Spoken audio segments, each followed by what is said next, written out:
Hello hello hello everyone, welcome back to the channel. तो क्या हाल है बच्चों, पढ़ाई की याद आ ही गई? तो चलो स्टार्ट करते हैं। तो आज हम पढ़ने वाले हैं क्लास 6 साइंस का चैप्टर नंबर 5 जिसका नाम है सेपरेशन ऑफ सब्सटेंसेस। अब चैप्टर स्टार्ट करने से पहले आपको पता ही है कि आपका ये बड़ा भाई आपको थोड़ा सा इंट्रोडक्शन देता है, तो चलो इस चैप्टर का भी एक इंट्रोडक्शन ले लेते हैं। ठीक है, तो पहला एक बहुत ही इंटरेस्टिंग फैक्ट बता दूं कि ये चैप्टर पूरी तरह किस पे बेस्ड है?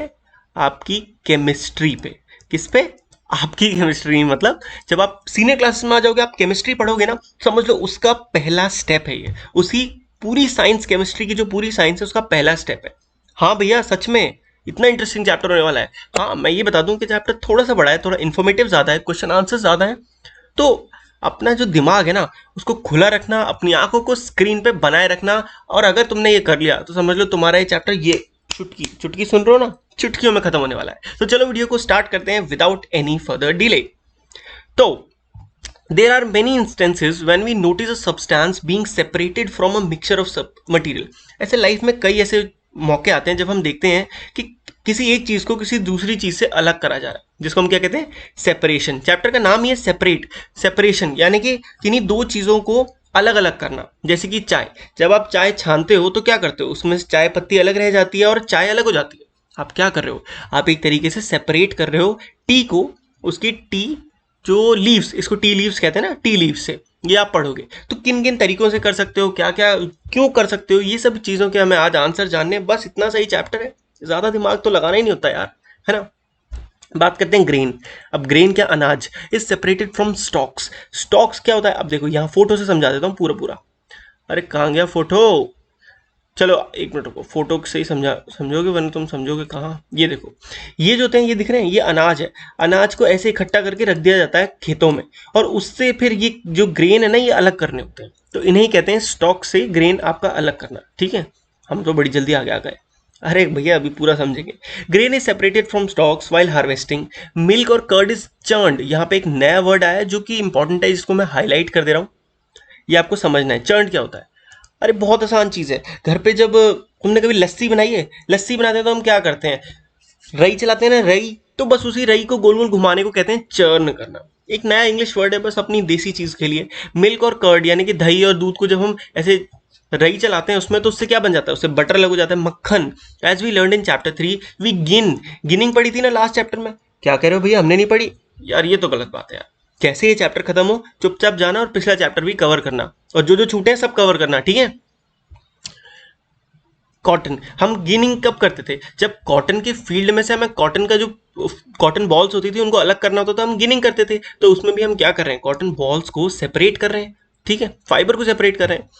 शायद you might have eaten salted daliya और पोहा। अब आपने दलिया और पोहा खाया होगा तो उसमें भी पक्का, या फिर जब खिचड़ी भी या कुछ भी घर पे खाया होगा तो उसमें एक आध लाल हरी मिर्च आ जाती थी, तो क्या करते थे आप लोग?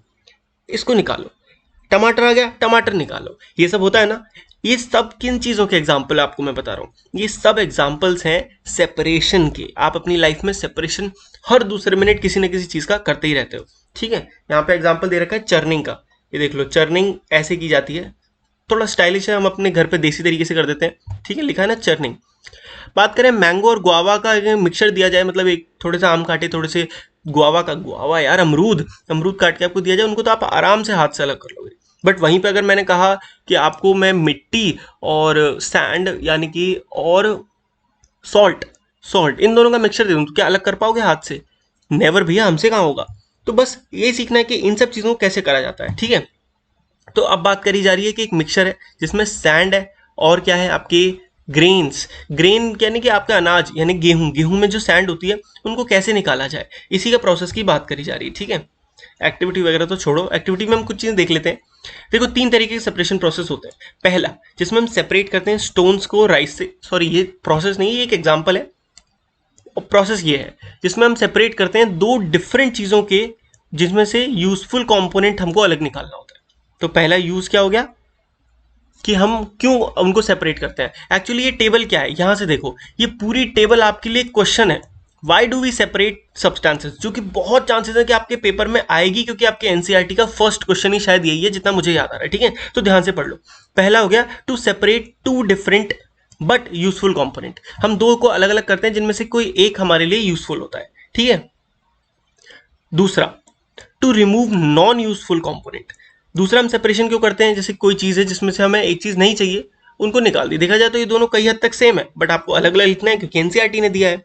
और तीसरा, टू रिमूव द इम्प्योरिटीज और हार्मफुल कंपोनेंट्स। तीसरा भी एक तरीके से सेम ही है, बट हम क्या है, ये एक अलग तरीके का प्रोसेस है जिसमें हम हार्मफुल चीज़ों को अलग कर देते हैं। दूसरा जिसमें हम नॉन यूजफुल, जो हमारे लिए यूजफुल नहीं है, उनको अलग कर देते हैं। और पहला जिसमें हम दो अलग अलग चीज़ों को निकालते हैं, जिसमें से मे बी एक या मे बी दोनों ही हमारे लिए यूजफुल है, बट अलग अलग में, अलग अलग तरीके से, इसलिए हम उन्हें अलग कर लेते हैं। एग्जाम्पल देख लो, हम क्या करते हैं, स्टोन्स निकाल देते हैं राइस में से। या फिर हम दूसरा एग्जाम्पल देख लो, मिल्क को हम चर्निंग करते हैं, चर्निंग करके क्या करते हैं, उससे बटर निकाल लेते हैं। तीसरा, हम टी लीव्स को सेपरेट कर देते हैं टी में से, चाय में से अपना। ठीक है, यहाँ पे आप देख सकते हो बचे हुए चीज का क्या होता है।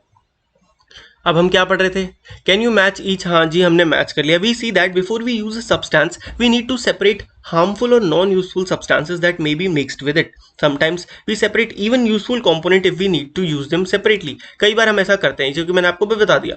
The substance to be separated may be particle of different sizes. अब कई बार ऐसा होता है जब हम कोई substances को अलग कर रहे हैं, सेपरेट कर रहे हैं, तो उनकी जो पार्टिकल का साइज है उनमें डिफरेंस आ सकता है ना, या उनके मटेरियल का जो साइज है उनमें डिफरेंस हो सकता है, यानी कि उनका मटेरियल ही अलग अलग हो। जैसे कि ग्रेन और सैंड, सैंड अलग है, ग्रेन अलग है, राइट।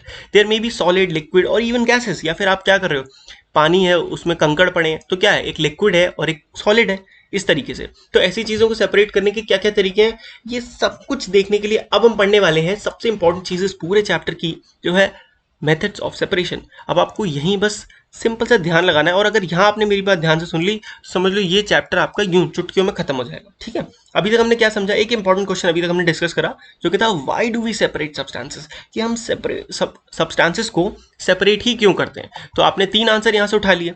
ठीक है, और अच्छे से आंसर मैं आपको देने वाला हूँ, तो टेंशन बिल्कुल मत लो। आपको जो पेपर में लिख के आना है वो भी मैं आपको बताऊंगा, अभी आपको बस समझना है। ठीक है, क्या करना है, समझना है।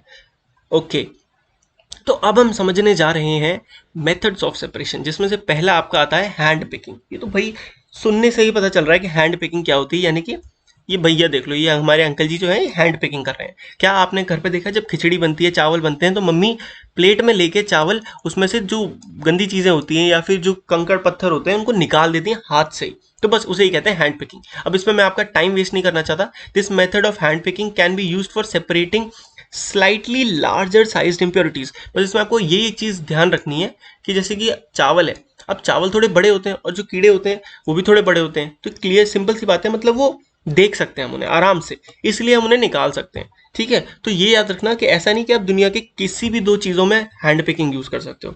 अब पानी और ऑयल आपको दे दिया मैंने बना के, ऐसे थोड़ी उंगली से आप ऑयल निकाल दोगे, ऑफ कोर्स नॉट। तो बस ये चीज याद रखना कि जो इम्प्योरिटीज हैं उसकी क्वांटिटी कम होनी चाहिए, तभी आप हैंड पिकिंग कर सकते हो। ऐसा नहीं है कि बहुत सारा मिक्सचर बड़ा सा दे दिया और उसमें बोल दिया कि जाओ हाथ से निकालो, तो वो तो नहीं हो सकता ना थोड़ी चीज में। नेक्स्ट आपका इंपॉर्टेंट पॉइंट आ जाता है थ्रेशिंग। इसको भी हम हाईलाइट कर देते हैं क्योंकि ये उतना इंपॉर्टेंट है जितना आपका हैंड पिकिंग था। ठीक है, अब बात कर लेते हैं हैंड पिकिंग की। You must have seen bundles of wheat और paddy stalks lying in field after, ये क्या आ गया ऊपर, हाँ जी अब हट गया। ठीक है, अब हम बात करें थ्रेशिंग की। थ्रेशिंग को हाईलाइट कर लेते हैं। अब थ्रेशिंग क्या होता है, अब इतना मैं आपको ऐसे पढ़ाऊँ, इतना तो आपके पास टाइम भी नहीं, मुझे पता आपका रिसेंटली पेपर है, तुम तब भी वीडियो देखने आया, मैं तुम्हें यार अच्छे से जानता हूँ।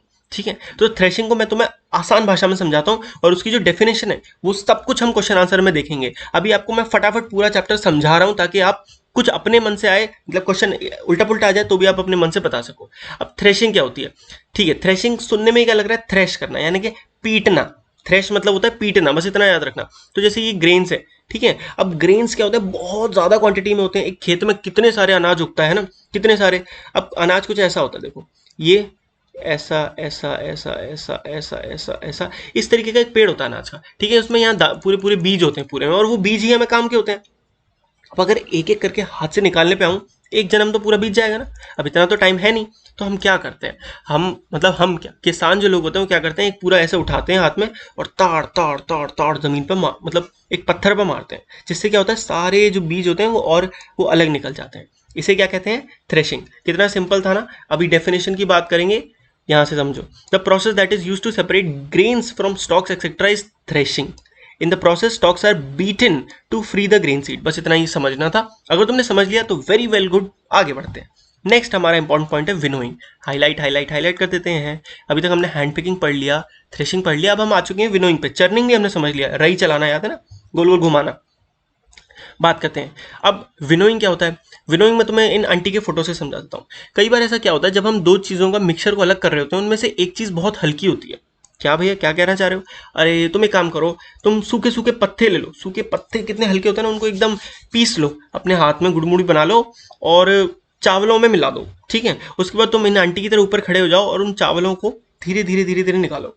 और हवा तो चलनी चाहिए, हवा होनी चाहिए, तभी काम होगा। तो क्या होगा, क्योंकि जो तुमने वो पीसेस डाले थे तोड़ मोड़ के सूखे पत्तों के, वो बहुत हल्के होते हैं और चावल थोड़ा भारी होता है उनके कंपैरिजन में। तो क्या होगा, चावल तो नीचे नीचे गिरता जाएगा और वो जो हल्के हल्के पीसेस हैं वो आगे की तरफ उड़ उड़ के, क्योंकि वो हल्के हैं, वो यहाँ इकट्ठे हो जाएंगे। बस इतने को कहते हैं winnowing. Winnowing is use to separate heavier and lighter components. बस इतना तुम्हें याद रखना। विनोइंग हम तब यूज करते हैं जब हम ऐसे से कंपोनेंट्स को अलग करते हैं, ऐसे मिक्सचर को जिसमें एक हैवियर हो एक लाइटर हो। क्या? एक हैवियर हो एक लाइटर हो। ठीक है, जिसमें हम मिक्स, विंड का बहुत बड़ा रोल होता है, याद रखना। यहाँ पे विंड होनी चाहिए, विंड नहीं होगी तो विनोइंग नहीं हो सकती। दोनों यही नीचे नीचे करने लग जाएंगे। ठीक है, विनोइंग समझ लिया हमने, आराम से समझ ली कि ऐसे ऊपर, याद रखना थोड़ा गैप भी होना चाहिए, ऊपर चढ़ के ही करी जाती है winnowing. This method of separating components of a mixture is called winnowing. Clear? Winnowing समझ ली। समझना है, अभी ये टेंशन मत लेना कि भैया हमें डेफिनेशन याद नहीं हो रही, मैं करवाऊंगा, मेरी जिम्मेदारी है। अभी तुम बस समझो फटाफट। ठीक है, आगे बढ़ते हैं। नेक्स्ट इंपॉर्टेंट पॉइंट है सीविंग। सीविंग तो सबसे घटिया है, सबसे आसान है, मतलब घटिया नहीं, सबसे आसान है समझने में। सीविंग यानी कि छानना। क्या मतलब? अरे छानना नहीं पड़ा, शर्म आनी चाहिए तुम्हें। लिख देते हैं छा न ना। बस इतना अगर तुमको याद रहा तो तुम पेपर में पूरे नंबर ले आओगे। ठीक है, चलो आगे बढ़ते हैं। Sometime you may wish to prepare a dish with flour. कई बार हम क्या है, आटे से कुछ बनाने की कोशिश करते हैं, तो घर पे देखा होगा ना, मम्मी आटा पहले छानती हैं। कुछ भी बनाने से पहले आटे को छाना जाता है, और इसी आटे छानने के प्रोसेस को हम क्या, किसी भी चीज़ को ऐसे छानने के प्रोसेस को सीविंग कहते हैं। अब छानने का ये साइंस क्या? अरे साइंस बहुत सिंपल है। जब भी कुछ ऐसे तुम्हें मिक्सचर को अलग करना हो, सेपरेट करना हो, जिसमें एक जो पार्टिकल्स हैं वो थोड़े मोटे हैं और एक बहुत पतले हैं, तो तुम क्या करते हो, तुम इसे एक ऐसी चीज से पार कराते हो जिसमें इतने बड़े बड़े होल्स होते हैं कि जिनसे ये छोटा वाला जो पार्टिकल है ये तो पास कर जाए, पर बड़ा वाला पार्टिकल है ये पास ना करे। इतने ही प्रोसेस को कहते हैं सीविंग। ठीक है, क्या समझ में आया? छानने को प्रोसेस को कहते हैं सीविंग। इवन तुमने कई बार ये भी देखा होगा, जब कंस्ट्रक्शन होती है तो वहां पे भी पूरे पूरे रेता बजरी को अलग अलग करने के लिए, एकदम अलग करने के लिए हम इतनी बड़े लेवल की सीव को यूज करते हैं। बस इतना ही था। सीविंग की ढंग की डेफिनेशन भी आपको बता देता हूँ। हाँ जी, यहाँ से देखो, sieving allows the fine flour particles to pass. Flour नहीं, आप यहाँ पे ना फाइन पार्टिकल्स लिखना, बस ऐसे समझो समझो, ऐसा नहीं कि यही लिखना, वो मैं भी आपको पूरा समझाऊंगा। मैं बार बार बोल रहा हूँ ताकि आप वीडियो के एंड तक बने रहो, क्योंकि एंड में मैं आपको सारे इंपॉर्टेंट क्वेश्चन आंसर्स कराने वाला हूँ। Sieving allows the fine particles to pass through the holes of the sieve while the bigger impurities remain on the sieve. बस इतना अगर आपको याद आया, समझ में आ गया है, तो वेरी गुड। अब हम आगे बढ़ सकते हैं। आई होप आपको समझ में आ गया है। ठीक है, चलो अब हम आगे बढ़ते हैं सेडिमेंटेशन, डिकेंटेशन और फिल्ट्रेशन पे। ठीक है, बहुत बहुत बहुत सिंपल प्रोसेसेस हैं, बस नाम इनके ऐसे बना दिए, ओए होए होए, ये तो समझ से बाहर ही चले जाएंगे। अब मैं आपको तीनों अच्छे से समझाता हूँ कि क्या क्या होता है। ठीक है, अब आपने कई बार क्या देखा है, आपने घर में देखा होगा मम्मी जब चावल बनाती हैं, चावल, अच्छा उससे पहले इनकी साइंस समझ लेंगे, इनकी जरूरत क्यों पड़ी। देखो सिंपल सी बात है, यहाँ जो लिखा हुआ मैं वही समझा रहा हूँ। होता क्या है कि अभी तक जो हम सेपरेशन कर रहे थे मिक्सचर्स का, उसमें मिक्सचर का साइज जो था, मतलब जिस जो हम मिला रखा था, दोनों पार्टिकल्स का साइज ऑलमोस्ट थोड़ा कंपैरेबल था। यानी कि जैसे कि चावल का साइज और उनमें जो कंकड़ का साइज होता है, वो इतना भी डिफरेंस नहीं था उनमें। बट अगर हम बात करें, जैसे एक चावल का दाना को जूम करके देखा जाए, तो उस पर मिट्टी के दाने चिपक रहे, मतलब डस्ट है। अब डस्ट तो कितनी ज़्यादा छोटी होती ना, इतनी छोटी कि हम उनको नेकेड आइज से पार्टिकल्स को देख भी नहीं सकते। तो भैया ऐसी चीज़ को अलग करने के लिए क्या करना पड़ेगा? बस तो इसी प्रोसेस को करने के लिए हमने यूज़ करे ये तीन प्रोसेस, जिनका क्या क्या नाम था, डिकेंटेशन, सेडिमेंटेशन और फिल्ट्रेशन। अब इन्हीं को अच्छे से समझ लेते हैं कि डिकेंटेशन क्या होता है, सेडिमेंटेशन क्या होता है और फिल्ट्रेशन क्या होता है, अलग अलग समझते हैं। ठीक है, यहाँ से देखो, when the heavier component in a mixture settles after water is added to the process to it, the process is called sedimentation। भैया कुछ समझ नहीं आया, कोई दिक्कत नहीं, तेरा भाई समझाएगा, अब समझ। ठीक है, क्या कहना चाहते हैं, क्या कहते हैं भैया, हमने क्या करा, ओहो ये तो इरेजर है। ये क्या कह रहा है, देखो तुम्हारे पास तुम्हारे पास एक मिक्सचर था जिसमें क्या थी, इसमें सैंड थी, ठीक है, और जिसमें आपका नमक था, नमक, ठीक है, क्या नमक अलग, ठीक है। आपने क्या करा, इसमें पानी मिला दिया, क्या करा, पानी मिला दिया। अब ये पानी से पूरा भर रहा, इसको ब्लू करके हम भरते हैं पानी से, ये ब्लू अच्छा लग रहा है, ठीक है। अब इसमें पानी पानी पानी पानी भर गया। अब जब तुम इसे मिक्स करोगे तो तुम थोड़ी देर बाद देखोगे कि जो नमक था वो तो मिक्स हो गया, बट जो सैंड था वो नीचे जाके सेटल हो गया है, क्योंकि सैंड भारी होता है, वो नीचे जाके वो मिक्स नहीं होता पानी में, तो वो नीचे जाके सेटल हो जाता है। तो जो हैवियर, जब भी कोई हैवियर कंपोनेंट मिक्सचर का नीचे पानी में जाके सेटल हो जाए, किसमें, पानी में जाके सेटल हो जाए, उसी प्रोसेस को हम क्या कहते हैं, सेडिमेंटेशन। क्या कहते हैं, सेडिमेंटेशन। सिंपल सी बात है, जब आप चावल है, ठीक है, आप चावल को पानी में डाल देते हो तो चावल नीचे नीचे बैठ जाता है और पानी ऊपर आ जाता है, मतलब पानी ऊपर ऊपर रहता है। और ध्यान से देखना, ये पानी जो होता है यूजुअली थोड़ा गंदा होता है। क्यों, क्योंकि जो चावल में डस्ट थी वो मिल जाती है पानी के साथ। मैंने तो घुचुड़ पुचुड़ कर दी पूरी। चावल में जो डस्ट थी वो मिल जाती है पानी के साथ और इसीलिए पानी गंदा हो जाता है, और फिर हम क्या करते हैं, उस ऊपर वाले पानी को बहा देते हैं, इतना बहाते हैं कि चावल चावल रह जाए और पानी पानी बह जाए, ठीक है। और इस प्रोसेस जो मैंने अभी आपको यूं ही मजाक में बता दिया, मतलब समझाने के लिए, इसी प्रोसेस को कहते हैं डिकेंटेशन। क्या क्या भैया इतनी जल्दी समझ गए? देखो, जब आपने क्या करा, सेडिमेंटेशन करा, सेडिमेंटेशन में आपने क्या करा, पानी लिया, पानी में आपने चावल मिला दिए, चावल मिला दिए, अब चावल बैठ गए नीचे।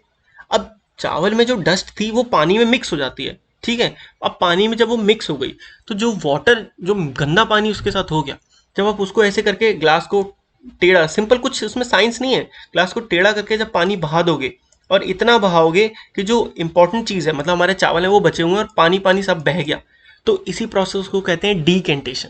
सुनने में बड़े बड़ी चीज़ें हैं, बट ये सब आप अपनी डेली लाइफ में बहुत इजीली देखते हो। तो बिल्कुल ये नहीं सोचना कि आप बहुत हाई लेवल साइंस पढ़ रहे हो, बहुत सिंपल चीज़ें पढ़ रहे हो, बहुत सिंपल चीज़ें। डिकेंटेशन समझ में आया, गंदे पानी को बस निकाल देना, इसे कहते हैं डिकेंटेशन। अब इसमें क्या आप बहुत ज़्यादा याद करोगे, समझ गए ना, समझना जरूरी है, याद मैं कराऊंगा। सेडिमेंटेशन समझ गए, जब हेवियर पार्टिकल्स नीचे सेटल हो जाते हैं पानी में तो उसे कहते हैं सेडिमेंटेशन, बचे हुए पानी को निकाल देने को कहते हैं डिकेंटेशन। अब एक लास्ट चीज बची जो कि थी फिल्ट्रेशन। अब फिल्ट्रेशन तो आपको खुद ही अच्छे से पता है कि क्या होता है, किसी भी चीज को फिल्टर करना क्या होता है, ये सब जो चीजें हैं ना, ये सब आपको पढ़ने की कोई जरूरत नहीं है। बात करते हैं फिल्ट्रेशन की। Next next next, did all the tea leaves, हाँ, रिमेन इन द फिल्ट्रेशन। अब this process is called filtration. अभी आपने सबसे पहले स्टार्टिंग में ही देखा था, सब मिटा देते हैं पहले इसको, यस यस, सब मिट चुका है। जब आप चाय बनती है फाइनली, या फिर दूध हो, जब आप मम्मी आपको दूध देती हैं तो हमेशा वो आपको क्या करती हैं, छान के दूध देती हैं, और इसी छानने के प्रोसेस को फिल्ट्रेशन कहते हैं। सीविंग, सीविंग आपने याद करी थी ना, सीविंग थी for solid particles, solid particles यानी कि जब सॉलिड हो। और वहीं जब अब अब आप क्या करो, अगर आप इसी में ये जो छलनी होती है, इसके पार्टिकल्स थोड़े बड़े होते हैं, छेद बड़े होते हैं, इसमें अगर आप दूध डालोगे तो पूरा पूरा दूध निकल जाएगा, उसमें कुछ भी नहीं छूटेगा, ठीक है। बट बात करें जब ये बहुत छोटे पार्टिकल्स की, यानी कि पानी तक में मिले हुए पार्टिकल्स जो आपको दिख भी नहीं रहे, ठीक है, तो उन प्रोसेस को, उसको करते हैं फिल्ट्रेशन, ठीक है। The process is called filtration. To leave from separate is called decantation और फिल्ट्रेशन। अब यहाँ पे एक सिंपल क्वेश्चन आपसे पूछा जा रहा है कि डिकेंटेशन पता था ना, गंदे पानी को निकाल देना, तो अगर तुम्हें चाय बना के दी, ठीक है, ये चाय है, इसमें नीचे जो चाय पत्ती है वो भी पड़ी है और चाय भी है। अब आपसे पूछा जा रहा है कि आप क्या करोगे, फिल्टर करोगे इसको छलनी से, छलनी पता है ना, कुछ इस तरह की होती है छलनी, छलनी से, या फिर आप इसका पानी डिकेंटेशन करोगे। डिकेंटेशन मतलब ऐसे ही बस टेढ़ा करके पानी निकाल देना गंदा वाला। तो सिंपल सी बात है, फिल्ट्रेशन करेंगे, क्योंकि फिल्ट्रेशन से हमारे लिए काम आसान हो जाएगा, सारी चाय पत्ती यहाँ रह जाएगी और दूध जो हमारा चाय जो है वो सारी नीचे चली जाएगी, बस। तो फिल्ट्रेशन इतना ही था, इसमें कुछ आपको बहुत समझना नहीं है, ठीक है। फिल्ट्रेशन के कुछ एक बहुत इंपॉर्टेंट चीज़ आपको पढ़नी है जो कि आपको आगे बहुत ज़्यादा काम आने वाली है सीनियर क्लासेस में, मतलब आप प्रैक्टिकली देखोगे उसको, and that is a filter paper. क्या क्या भैया, क्या बोला आपने? अरे बहुत सिंपल चीज़ है यार, फिल्टर पेपर एक छोटा सा पेपर होता है, मैंने तो प्रैक्टिकल कर रखे हैं, आपको मैं बता रहा हूँ, आप करोगे अपनी लाइफ में, ठीक है। फिल्टर पेपर क्या होता है, एक ऐसा चौकोर सा पेपर होता है जो कि बिल्कुल नॉर्मल पेपर जैसा लगता है, बस उसमें थोड़ा सा बहुत छोटे छोटे फाइन छेद होते हैं, फाइन छेद यानी कि बहुत छोटे छोटे छेद, कुछ इस तरीके का। यहाँ पे एक एग्जाम्पल दे रखा है। फिल्टर पेपर बस एक होता है कि अपनी छलनी का भी और अच्छा वर्जन, हमारे घर की जो छलनी होती है कुछ इस तरीके की, उससे भी अगर कोई ज़्यादा छोटे पार्टिकल्स को सेपरेट कर सकता है तो वो है फिल्टर पेपर। और यूजुअली ये आपको कहाँ मिलता है, ये आपको मिलता है आपकी केमिस्ट्री लैब में, कहीं तुम्हें ऐसा तो नहीं लग रहा कि मैं बहुत तेज समझा रहा हूँ? देखो मेरी बात को ध्यान से समझो, ये चैप्टर जो है ना, इस चैप्टर में समझने के लिए बहुत सारी चीज़ें, और अगर मैं तुम्हें एक एक को इतना डीपली समझाने लग जाऊंगा तो तुम चैप्टर को एक साथ पकड़ ही नहीं पाओगे, और मैं चाहता हूँ तुम पूरे चैप्टर को एक साथ पकड़ो। तो इसीलिए मैं इस तरीके से पढ़ा रहा हूँ कि पहले मैं आपको सब कुछ थोड़ा थोड़ा दिमाग में भर रहा हूँ, और बाद में क्वेश्चन आंसर्स की फॉर्म में सब कुछ मैं आपको याद करा दूंगा। ठीक है, तो आप बने रहना इस वीडियो में।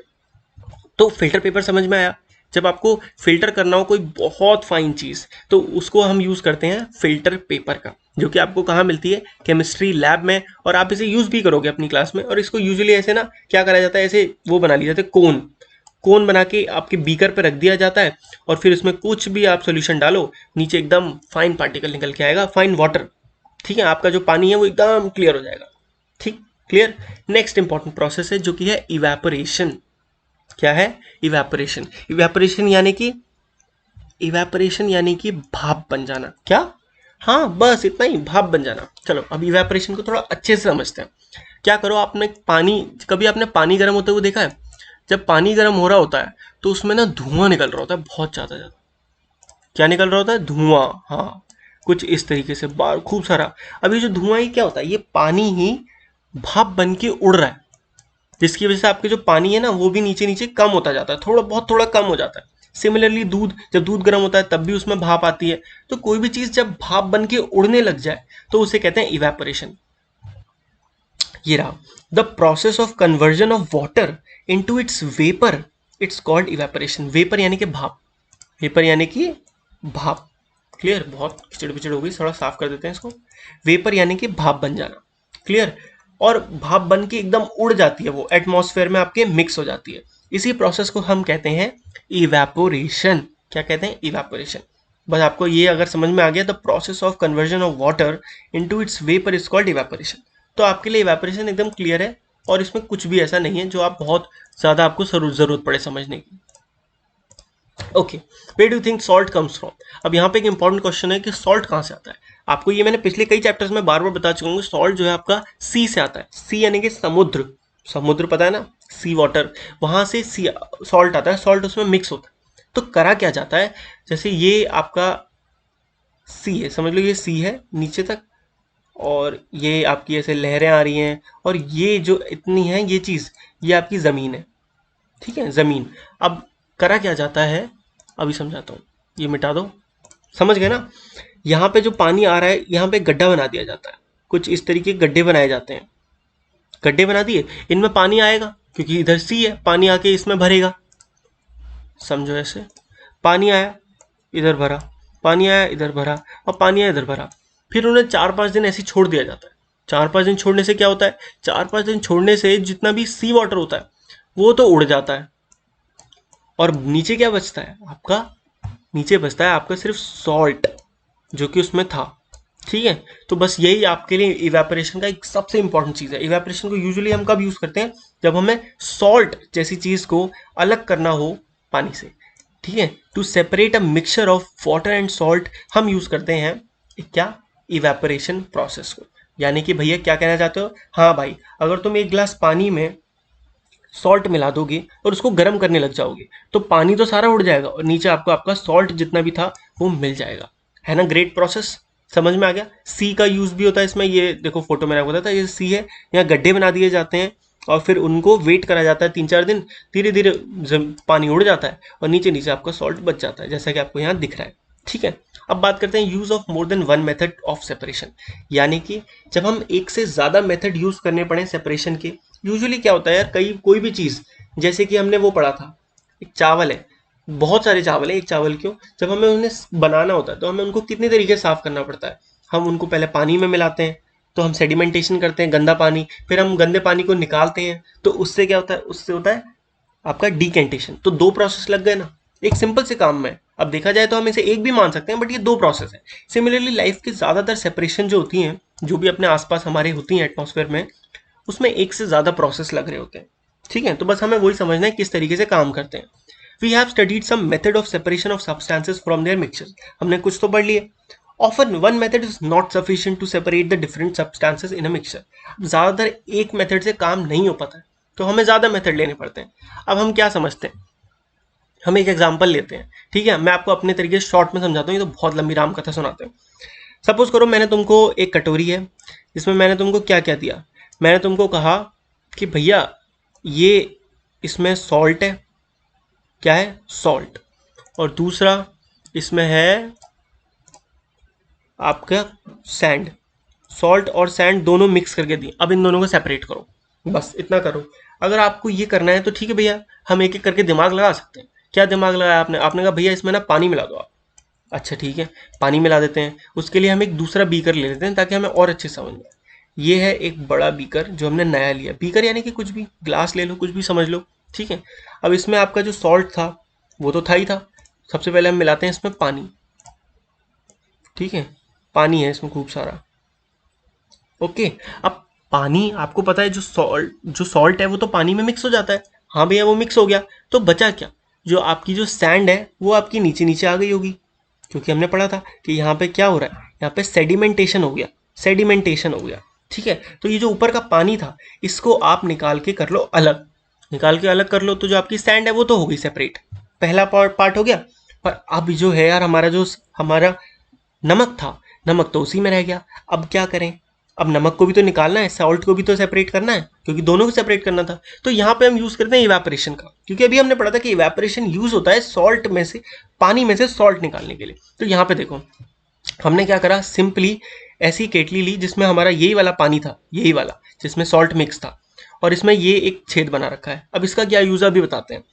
अब यूज क्या है, ध्यान से सुनना, जब आप गैस पे पानी को गर्म करते हो तो इवेपोरेशन होने लगेगा, धीरे धीरे भाप बन के पानी उड़ने लगेगा। पर भाप जो बना पानी, आपने क्या करा, एक प्लेट पकड़ी, प्लेट के ऊपर आपने ठंडी ठंडी आइस डाल दी, और जैसे ही ये जो वेपर है वो मिक्स इस प्लेट से जाके लगी, वो वापस बन गई पानी। ऐसा भी होता है, क्योंकि भाई हर चीज़ का दुनिया में रिवर्स प्रोसेस है। अगर कोई चीज़ गर्म हो रही है, गर्म होके वो भाप बन के उड़ जा रही है, तो ठंडी होते ही वो वापस भी तो आएगी अपनी नॉर्मल फॉर्म में, बस इतना समझना है आपको। तो कोई चीज़ जब भाप बन के उड़ जाती है गर्म होके, तो उसे कहते हैं वेपर, ठीक है, वेपर यानी कि भाप, और इवेपोरेशन यानी कि ये प्रोसेस जो कि होना। और कोई चीज़ जब ठंडी होके, कूल होके वापस अपनी नॉर्मल फॉर्म में आ जाती है, उसे हम कहते हैं कंडेंस, कंडेंस हो गई, और इस प्रोसेस को कहते हैं कंडेंसेशन। अब बस यही यहाँ पे लिखा होगा, देखो मैंने कहा था कंडेंसेशन, क्या समझे, कंडेंसेशन यानी कि कोई चीज़ जब ठंडी होके वापस अपनी नॉर्मल फॉर्म में आ जाए तो उसे कहते हैं कंडेंसेशन। क्लियरली समझ में आया, यहाँ पे हमने क्या करा, एक प्लेट ले ली, प्लेट पे हमने ठंडी ठंडी आइस रख दी, जैसे ही वो वेपर इस पे आके टकरा रही थी वो पानी बन जा रही थी, तो यहाँ पानी अलग हो गया, और इसके अंदर अब क्या बचा होगा भैया, बस सॉल्ट बचा होगा। वेरी गुड, इसका मतलब तुमको अच्छे से समझ में आ गया कि कैसे हम इवेपोरेशन करते हैं, कैसे हम कंडेंसेशन करते हैं, कैसे हम सेडिमेंटेशन करते हैं, ठीक है। इवेपोरेशन समझ में आ गया, और देखो ये बहुत इंपॉर्टेंट है, अभी मैं आपको बता दे रहा हूँ, इवेपोरेशन, कंडेंसेशन अलग से समझ लो, क्लियर मीनिंग। जब हम किसी चीज़ को गर्म करके उसको वेपर बना देते हैं, इवेपोरेशन, वापस उसको ठंडा करके नॉर्मल उसको वाटर बना देते हैं, लिक्विड बना देते हैं, तो condensation. Clear. Next, can water dissolve in any amount of substance. अब एक इंपॉर्टेंट चीज़ आ गई है इंपॉर्टेंट चीज़ क्या आ गई है कि हुआ क्या, समझो एक बच्चा था तुम्हारे जैसा ही स्मार्ट था, उसने क्या करा, घर पे एक्सपेरिमेंट कर रहा था, उसने पूरे एक नया पैकेट लेके आया, 20 रुपए का आता है नमक का पैकेट टाटा का, उसने एक जग पानी लिया और उसमें पूरा नमक का पैकेट डाल दिया, ठीक है, और सैंड, और उसने क्या करा, उसने सैंड भी डाल दी उसमें ही, सैंड भी डाल दी, और उसने पूरा ही सेम प्रोसेस कर दिया जो अभी हमने यहाँ करा। पर उसने देखा उसका जो क्या था, उसका जो सॉल्ट आया लास्ट में वो काफ़ी कम आया, तो वो सॉल्ट कहाँ चला गया, इस बात के लिए कंफ्यूज था। तो इसके लिए हम इस क्वेश्चन का आंसर देखेंगे, क्या जो सॉल्ट है, क्या जो मतलब कोई भी सब्सटेंस है वो पानी में कितना भी मिक्स हो सकता है, तो ऐसा नहीं है। आपको ये समझना होगा, यहाँ पे एक नया टर्म आएगा आपके लिए जो आपको याद समझना पड़ेगा, ठीक है। ऐसा होता है जब भी हम किसी भी सॉल्यूशन, यानी सॉल्यूशन यानी कि पानी, किसी भी पानी यानी कि ठीक है कोई भी आपका लिक्विड है, उसमें जब हम कोई सॉलिड मिलाते हैं, जो कि यहाँ पे हमारे केस में सॉल्ट है, हम नमक मिला रहे हैं, तो ऐसा नहीं होता कि वो मिलता जाएगा मिलता जाएगा मिलता जाएगा। एक टाइम ऐसा आएगा जब आप कितना भी सॉल्ट डाल लो वो सॉल्ट नीचे इकट्ठा होने लग जाएगा, कितना भी आप मिक्स कर लो, मतलब कि अब उस पानी में कम मैक्सिमम जितना सॉल्ट घुल सकता था वो घुल चुका है, और जो बाकी आप एक्स्ट्रा सॉल्ट डाल रहे हो वो अब नीचे इकट्ठा होता जा रहा है, क्योंकि वो मिक्स नहीं हो रहा है, समझ रहे हो, मिक्स नहीं हो रहा है। तो ऐसा टाइम जब आ जाता है, कैसा time, this means that no more salt can be dissolved in the amount of water we have taken, यानी कि ऐसा टाइम जब कि बिल्कुल भी सॉल्ट एक्स्ट्रा ना मिक्स हो पाए हमारे वाटर में जितना हमने लिया है, तो ऐसे सॉल्यूशन को हम क्या कहते हैं, ऐसे सॉल्यूशन को ही हम कहते हैं सैचुरेटेड सॉल्यूशन। कैसा सॉल्यूशन, सैचुरेटेड सॉल्यूशन, ठीक है। सैचुरेटेड यानी कि अब उसमें बिल्कुल भी कुछ एक्स्ट्रा सॉल्ट हम नहीं मिला सकते, समझ गए ना ध्यान से, ठीक है। बट अब हम एक चीज़ और पढ़ लेते हैं कि ऐसा नहीं है कि कोई चीज़ सैचुरेट हो गई तो हम उसे बढ़ा नहीं सकते, यानी कि भैया ये क्या है, अब देखो ये ऐसी है, साइंस ऐसी ही काम करती है। अब आपके पास एक ग्लास पानी था, आपने उसमें नमक मिलाए जा रहे हो, एक टाइम आ गया उसका सैचुरेशन आ गया, नमक आपका नीचे इकट्ठा हो गया, तो इसका मतलब ये नहीं कि अब वो मिलेगा ही नहीं। आप क्या करो, इसके नीचे ना आग लगा दो, यानी कि गर्म कर दो इसको। जैसे आप इसे थोड़ा थोड़ा गर्म करने लगोगे, ये जो बचा हुआ सॉल्ट है आपका, ये भी मिक्स हो जाएगा। पर अब इसका मतलब ये नहीं कि आप जितना डालो अब भी हो जाए, गर्म होने के बाद उसका जो सैचुरेशन पॉइंट है, हाँ वो थोड़ा बढ़ जाएगा, मतलब वो थोड़ा और सॉल्ट को झेल लेगा, मिक्स कर लेगा। बट इसका मतलब ये नहीं कि वो इनफाइनाइट सॉल्ट अपने अंदर लेता जाएगा, समझ गए। और जैसे ही आप वाटर का जो जो टेम्परेचर है वो नॉर्मल आएगा, वो जो सॉल्ट मिक्स हो गया था वो वापस से सॉल्ट फॉर्म बन जाएगा। और हाँ, यहाँ पे एक इंपॉर्टेंट चीज़ आ जाती है, जब भी कोई चीज़ डिज़ोल्व होती है, जैसे कि सॉल्ट, ठीक है, या फिर आपका शुगर, ये चीज़ें जब भी डिज़ोल्व होती हैं, तो आप इसको ये तो जानते हो कि इनको डिज़ोल्व होना कहते हैं। बट जब ये डिज़ोल्व से वापस अपनी नॉर्मल फॉर्म में आती हैं, जैसे कि ये शुगर है, तो इसे कहते हैं क्रिस्टलाइजेशन। क्या कहते हैं, क्रिस्टलाइजेशन, CRYSTALLISATION, पता नहीं मैंने कैसे लिख दिया, बट आई होप आप समझ पा रहे होंगे। क्रिस्टलाइजेशन यानी कि वापस क्रिस्टल बन जाना। सेम ऐसी जैसे मैंने अभी आपको बताया, आप नमक है, सैचुरेशन पॉइंट आ चुका है पानी का, उसमें नमक आपने एक्स्ट्रा मिला रखा है, आपने गर्म करा, वो मिक्स हो गया, बट जैसे आप टेम्परेचर को वापस ठंडा करोगे, वो वापस क्रिस्टलाइजेशन के थ्रू, क्रिस्टलाइजेशन प्रोसेस से वो वापस नमक बन जाएगा और वहीं के वहीं पड़ा रहेगा। क्लियरली समझ में आया, ठीक है। और आपको ये भी याद रखना है कि वाटर में, लिक्विड में हर सब्सटेंस की अलग अलग सॉल्युबिलिटी होती है। क्या मतलब भैया, देखो ऐसा है, सिंपल सी बात है, एक पानी लिया, उसमें तुम आधा कप एक तरफ चीनी ले लो, एक तरफ नमक ले लो, तो ऐसा नहीं है दोनों सेम मिक्स होंगे, मतलब 2 कप पानी लो, अलग अलग बराबर कप, ठीक है। शुगर की सॉल्युबिलिटी अलग है, शुगर कम मिक्स होता है क्योंकि शुगर के पार्टिकल्स बड़े होते हैं। सॉल्ट थोड़ा जब छोटा होता है, सॉल्ट छोटे पार्टिकल्स होते हैं, तो वो ज़्यादा मिक्स हो जाएगा। कहने का मतलब क्या, सबकी जो वैल्यू है, सॉल्युबिलिटी है, ठीक है, वो अलग होती है, ठीक है। यहाँ पे does water dissolve equal amount of different soluble substance, no, सबका अलग अलग होता है। क्लियर, तो हमने समझ लिया, फटाफट हमने चर्निंग देखा, कंडेंसेशन देखा, decantation, evaporation, filtration, hand picking, winnowing, threshing, solution, sieving, sedimentation, saturated solution, सब कुछ हमने बहुत अच्छे से समझा है। तो बस अब हम कर लेते हैं फटाफट इसके क्वेश्चन एंड आंसर्स, ताकि हमारा ये चैप्टर एकदम क्लियर हो जाए और हम इसको फोड़ के आए पेपर में, ठीक है। तो मैं आपको लेके चलता हूँ स्पेशल पीडीएफ पे। ओके जी, तो हम आ चुके हैं अपने स्पेशल पीडीएफ पे, जिसमें हमको NCERT text book exercise cover करनी है, जिनसे हम पूरा चैप्टर को अब अच्छे समझने वाले हैं। क्वेश्चन नंबर पहला कह रहा है, why do we need to separate different components of mixture, give 2 examples, ठीक है। तो इस याद है आपको, हमने 3 टेबल से समझा था, बस वही 3 इसके आंसर है। पहला आंसर हो जाएगा टू रिमूव द अनयूजफुल और हार्मफुल कंपोनेंट। पहला क्या हो जाएगा, हम अनयूजफुल और हार्मफुल कंपोनेंट को अलग अलग करने के लिए क्या करते हैं, सेपरेशन करते हैं। एग्जाम्पल है रिमूव करना टी लीव्स यानी चाय पत्ती को चाय से। टू ऑब्टेन यूजफुल कंपोनेंट, दूसरा क्या है, यूजफुल कंपोनेंट को ऑब्टेन करने के लिए, जैसे कि वीट, राइस, याद है आपको हमने क्या करा था, हम थ्रेशिंग करी थी, पिटाई करी थी, ताकि ये जो दाने हैं अलग हो जाए। ये सब क्या किसके एग्जाम्पल थे, ये हम यूजफुल कंपोनेंट निकालना चाह रहे थे। थर्ड है रिमूव करना इम्प्योरिटीज, इम्प्योरिटीज रिमूव करना, अब ये भी बहुत इंपॉर्टेंट है। एग्जाम्पल समझो, for example obtaining sugar crystals from jaggery और सॉल्ट फ्रॉम सी वाटर। अब हमने पढ़ा था ना कि सी वाटर से सॉल्ट को कैसे अलग करा जाता है, इवेपोरेशन करी जाती है, जो नीचे बचता है वो सॉल्ट है, ठीक है। तो बस ये 3 एग्जाम्पल से क्लियर कर देता हूँ, ताकि आप स्क्रीनशॉट ले सको और फटाफट इनको याद कर सको। चलो स्क्रीनशॉट लो, ले लिया, वेरी गुड, आगे बढ़ते हैं। हाँ जी, नेक्स्ट क्वेश्चन है, व्हाट इज विनोइंग। विनोइंग क्या होता है, विनोइंग आपको क्या समझा था, winnowing is the process of separating wheat और rice grains from the husk. Husk यानी कि बहुत हल्का वाला जो कूड़ा होता है ना आपकी ग्रेन्स में, बहुत हल्का हल्के जो दाने आ जाते हैं। Wheat grains and husk are different in weight. मैंने आपको बताया था, जब भी जो हेवियर पार्टिकल्स होते हैं वो नीचे गिर जाते हैं और इधर से हवा हवा आती है, हवा की वजह से क्या होता है, जो हल्के पार्टिकल्स हैं वो थोड़ा आगे जाके गिरते हैं इस जगह पे, ठीक है, तो ये आपको ड्राइंग नहीं बनानी है पेपर में, टेंशन मत लो, बट इसको आप अच्छे से याद कर लो, समझा मैंने आपको दिया है, एक बार रीड कर लेते हैं। Winnowing is the process of separating wheat और rice grains from husk. Wheat grains and husk are different in weight, उनका वेट डिफरेंट होता है। Husk is lighter than weight, husk lighter होता है। When the mixture is allowed to fall from a height, जब उन्हें height से गिराया जाता है, जो विंड है वो लाइटर पार्टिकल्स को आगे ले जाती है with it, and the heavy particles जो है नीचे गिर जाते हैं वर्टिकली। बस इतना ही आपको याद करना है। स्क्रीनशॉट ले लो, ले लिया, very good, let's move. Third question बहुत छोटा सा है। How will you separate husk और direct dirt particles from a given sample of pulses before cooking.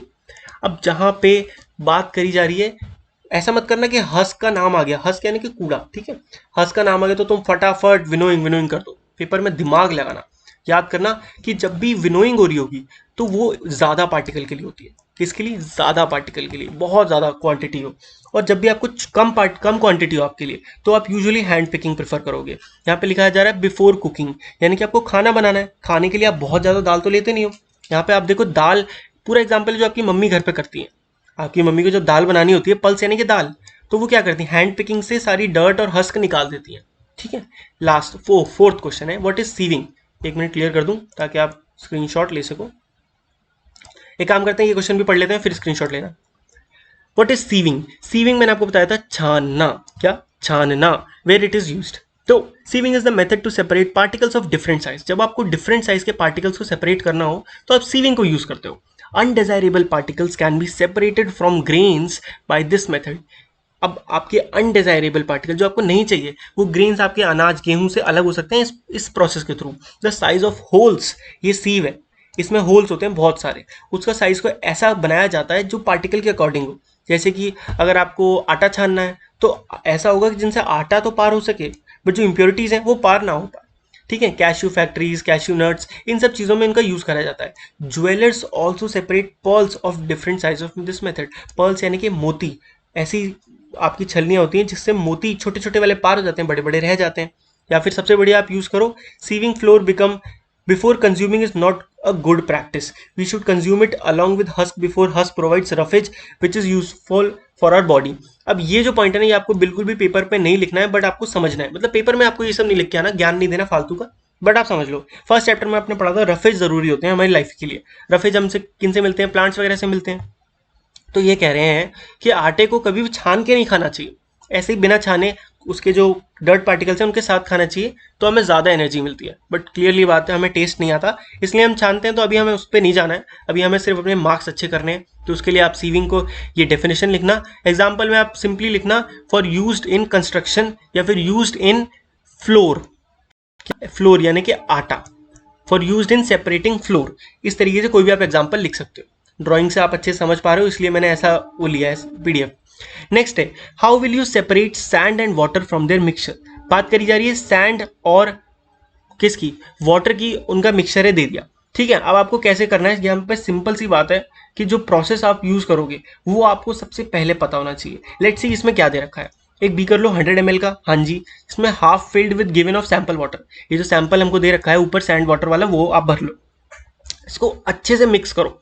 जब आप इसको अच्छे से मिक्स करोगे तो क्या होगा, और थोड़ी देर रख दो, तो क्या होगा, आपकी ये जो सेडिमेंटेशन हो जाएगा सैंड का, सेडिमेंटेशन माने कि वो जो सैंड है वो नीचे इकट्ठा हो जाएगी।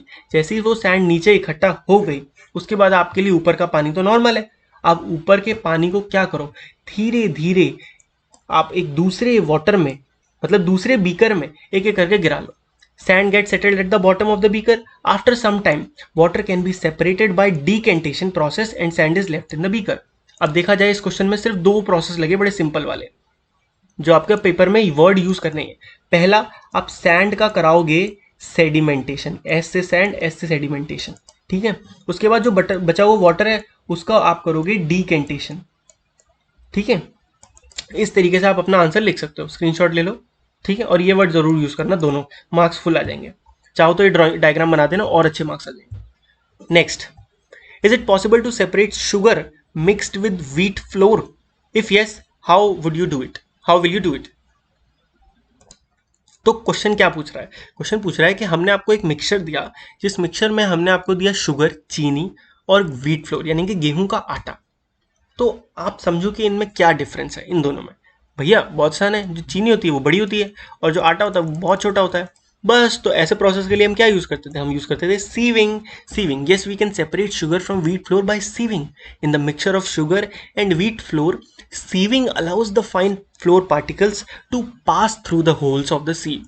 अब क्या होगा, क्योंकि सीव को इस तरीके से बनाया जाएगा जिससे जो आटा है वो बहुत छोटे पार्टिकल्स हैं तो वो पास हो जाएगा, और जो चीनी है वो आपकी ऊपर रह जाएगी। The sugar particles remain on the sieve. बस इतना सा। स्क्रीनशॉट ले लिया होगा, तो चलो आगे बढ़ते हैं। How would you obtain clear water from a sample of muddy water. अब आपके पास एक मडी वाटर यानी कि मिट्टी वाला कीचड़ वाला पानी है, उससे आपको क्लियर वाटर निकालना है। तो चलो इसको भी देख लेते हैं। थोड़ा बड़ा आंसर है, अच्छे से आपको लिखना पड़ेगा, यूजुअली बड़े मतलब लॉन्ग आंसर में आता है। We can purify the muddy water by loading. First, we take a beaker half filled with muddy water. Now take a piece of alum and a thread. Tie firmly one end of the thread with alum and hold the other end of the thread with the hand. अब I know आप इसे पढ़ के यही सोच रहे हो कि भैया ये तो बिल्कुल ही ऊपर से चला गया। टेंशन मतलब, क्योंकि ऊपर चला गया, क्योंकि एनसीईआरटी वालों ने नहीं दे रखा। बट हम इसको समझेंगे क्योंकि ये क्वेश्चन के फॉर्म में एनसीईआरटी ने दे रखा है। तो यहाँ पे एक नया वर्ड आपके लिए आ जाता है जो कि क्या है, लोडिंग। ओके, हाईलाइट क्यों नहीं हो रहा है यहाँ पे, टेक्स्ट नहीं है क्योंकि ये, बट आई होप आप समझ रहे होंगे कि लोडिंग एक नया वर्ड आ गया है। तो ये लोडिंग क्या होता है, सिंपल सी बात है, सेडिमेंटेशन जैसा कुछ याद आ रहा है। हाँ हाँ भैया, क्यों नहीं याद है, भारी चीज़ों को पानी में नीचे इकट्ठा हो जाना, इसे कहते हैं सेडिमेंटेशन। बस, तो सेडिमेंटेशन को जब फास्ट तरीके से कराया जाए, फास्ट, हाँ जी, बहुत तेज़ी से, मतलब कम टाइम में, तो उसे कहते हैं लोडिंग। और इस लोडिंग के लिए एक नई चीज़ यूज़ होती है जो कि है एलम। एलम आपने घर पे सुना होगा फिटकरी के नाम से। पापा जी, आपके जो डैडी जी हैं, वो जब शेविंग वगैरह करते हैं उसके बाद फिटकरी रगड़ते हैं अपने मतलब मुंह पे, तो वही होता है एलम। बस उसी को हम यहाँ यूज़ करेंगे और हम ये पूरा प्रोसेस यूँ चुटकियों में कर देंगे। बहुत सिंपल है, इतना बड़ा जो लिखा है ना, कुछ है नहीं इसमें, मैं समझाता हूँ। आपको क्या करना, सबसे पहले आपको ये लाइन लिखनी है कि हम प्योरीफाई के लिए यूज़ करेंगे लोडिंग प्रोसेस। यहाँ पे आपका 1 नंबर टीचर ने दे दिया सुन के पढ़ते ही।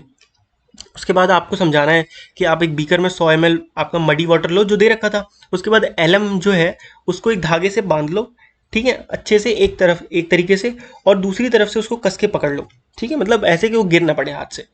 अब उसको उसी पानी में डिप करो। यहाँ देखो, ये मडी वाटर था, उसमें आपने एलम ऐसे बांधा, फिटकरी बांधी, डिप करी, और फिर क्या करो, गोल गोल गोल गोल घुमाने लग जाओ। Slow move it slowly in a circular path for about 1 minute. 1 minute तक उसको घुमाओ। उसके बाद एलम निकाल दो, remove the alum and keep the beaker undisturbed for some time. और थोड़ी देर के लिए उसको डिस्टर्ब मत करो। इस प्रोसेस में जो डस्ट पार्टिकल है वो क्या हो जाएंगे, लोडेड हो जाएंगे। लोडेड यानी कि वो जल फटाफट भारी हो जाएंगे। लोडेड यानी कि भारी हो जाना। एलम आप डालते हो तो डस्ट पार्टिकल्स लोडेड हो जाते हैं, इकट्ठे हो जाते हैं एक के साथ एक, भारी होके, और वो नीचे जाके इकट्ठे हो जाते हैं, ठीक है, and become heavier and settle down at the bottom and beaker quite rapidly. काफ़ी तेज़ी से हो जाएगा, 1-2 मिनट में ही। When all the dust particle settle down, जैसे ही सब कुछ सेटल डाउन हो जाएगा, आपका ऊपर का पानी क्लियर हो जाएगा, जैसे पहले सेडिमेंटेशन में होता था। और बस आप ऊपर के क्लियर पानी को डिकेंटेशन से, यानी कि बस ऊपर के पानी को टेढ़ा करके फैला के निकाल लो सही सही पानी, और नीचे आपकी मिट्टी को छोड़ दो। तो इसी के साथ हमने पूरा अच्छे से समझा ना ये वाला आंसर। अब क्लियर हो गया, कुछ मुश्किल नहीं था, बस लोडिंग यानी कि भारी कर देना। और यूज़ करते हैं हम एलम का, जिसे फिटकरी भी कहते हैं। स्क्रीनशॉट ले लिया, वेरी गुड। ये सब बनाने की कोई जरूरत नहीं है, आगे बढ़ो। पहला, fill in the blanks. The method of separating seeds of paddy from its stalk is called threshing. हमने पढ़ा था थ्रेशिंग, टी, आंसर ये रहा, threshing. Next, when milk cooled after boiling is poured onto a piece of cloth, ठीक है, the cream malai is left behind on it. The process of separating cream from milk. Cream को जब अलग करा जाता है तो क्या फिल्ट्रेशन करी जाती है, याद है, किसी कपड़े में से जब उसको निकाला जाता है तो वो अलग रह जाती है। तो आंसर क्या हो जाएगा आपका, फिल्ट्रेशन। नेक्स्ट, सॉल्ट यानी कि नमक ऑब्टेन किया जाता है सी वाटर से by the process of evaporation. ये तो हम अच्छे से समझ चुके हैं। Last, impurity settled at the bottom when muddy water was kept overnight in a bucket, the clear water was poured off from the top। यहाँ पे बस इतना, ये सब तो कहानी है। जो क्लियर वाटर है उसको फैला दिया गया टॉप से, और इसको प्रोसेस को क्या कहते हैं, डिकेंटेशन। इतनी बार पढ़ चुके हैं भैया हम, वाह वाह वाह, क्या राइम बना दी। 9th question, true false. एक मिक्सचर है जिसमें मिल्क है, वाटर है, उनको सेपरेट करना है फिल्ट्रेशन से। क्या ये पॉसिबल है? मिल्क है और वाटर है, दोनों ही एकदम लिक्विड हैं, दोनों एक दूसरे में मिले हैं। सेपरेशन, फिल्ट्रेशन ऐसे थोड़ी होता है। फिल्ट्रेशन के लिए एक अलग प्रोसेस होता है। फॉल्स हो गया। The mixture of powdered salt salt तो पाउडर है, और शुगर चीनी can be separated by the process of winnowing. अब विनोइंग आपको याद है क्या करती थी, ऐसे करके जब आप ऊपर से कुछ गिराते हो और हवा डालते हो तो हवा से हल्के पार्टिकल्स आगे चले जाते हैं, भारी यहीं गिर जाते हैं। तो चीनी और ऐसा तो कुछ हमने पढ़ा ही नहीं है, तो इसलिए भी फॉल्स हो जाएगा। वो तो किसके लिए होता है, हस्क पार्टिकल्स। हस्क पार्टिकल्स बहुत हल्के होते हैं, और इधर ग्रेन आ जाते हैं आपके, दाल वाल आ जाती है, ठीक है, ये फॉल्स हो गया। Third, separation of sugar from T can be done with filtration. क्या चीनी को चाय से फिल्टर यानी कि छान के अलग करा जा सकता है? अरे ये कोई बात हुई, चीनी तो उसमें मिल जाती है ना, तो बिल्कुल भी नहीं कर सकते आप, फॉल्स। लास्ट है, grain and husk can be separated with the process of decantation. हे भगवान, कैसे घटिया दिया। डिकेंटेशन यानी कि बचा हुआ साफ पानी को ऊपर से निकाल देना। तो ग्रेन और हस्क ये तो कहाँ, ये विनोइंग से होता है। क्लियर? तो इन सबको साफ कर दो। आई होप आप स्क्रीनशॉट लेके और अच्छे से इनको क्लियरली समझ पाओगे। स्क्रीनशॉट ले लिया?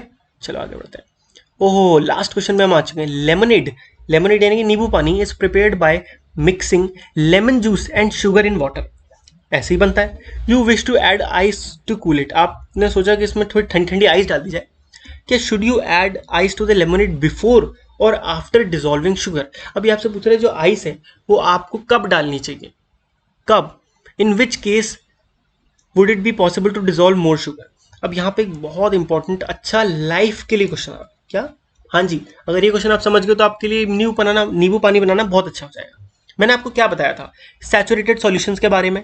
सैचुरेटेड सॉल्यूशन वो होते हैं जिनमें आप और ज़्यादा पार्टिकल नहीं मिला सकते, जो भी आप मिक्स करो, चीनी ले लो, नमक ले लो, जो भी ले लो, ठीक है। पर आपको मैंने ये भी बताया था कि सैचुरेशन को आप बढ़ा सकते हो गर्म करके। जब गर्म करोगे तो सैचुरेशन और बढ़ जाता है, राइट। ठंडा करोगे तो और कम हो जाता है, ये याद रखना। तो बस वही पूरा प्रोसेस यहाँ पे लगा हुआ है, समझते हैं। We should add ice to lemonade after dissolving sugar, बाद में करना चाहिए चीनी मिलाने के बाद। क्यों? क्योंकि आइस के बिना जो शुगर है वो आसानी से डिजोल्व होगी, क्योंकि उसकी जो सॉल्युबिलिटी है, किसी भी चीज़ की सॉल्युबिलिटी जो है डिपेंड करती है टेम्परेचर पे। मतलब कहने का मतलब यही है कि गर्म करोगे तो आसानी से डिजोल्व हो जाता है, ठंडा करोगे तो मुश्किल होती है डिजोल्व करने में। ये मैं आपको बता चुका हूँ, और वही क्वेश्चन को इन्होंने क्वेश्चन के फॉर्म में बना दिया है, ठीक है। Solubility depends on temperature. तो शुगर अगर आप पहले आइस डाल दोगे तो फिर वो मिक्स ही नहीं होगा, आप घंटे भर तक मिलाते रहो, वो बहुत टाइम लगाएगा, ठीक है। तो इसीलिए हमेशा जो आइस है वो बाद में डाली जाती है, ताकि सॉल्युबिलिटी जो शुगर की वो बढ़ी रहे, क्योंकि वो गर्म पानी में नॉर्मल टेम्परेचर में वो बढ़ी रहती है। क्लियर? इसी के साथ बच्चों हमने पूरा इतना बड़ा चैप्टर एक ही बात में, वन शॉट में खत्म कर लिया।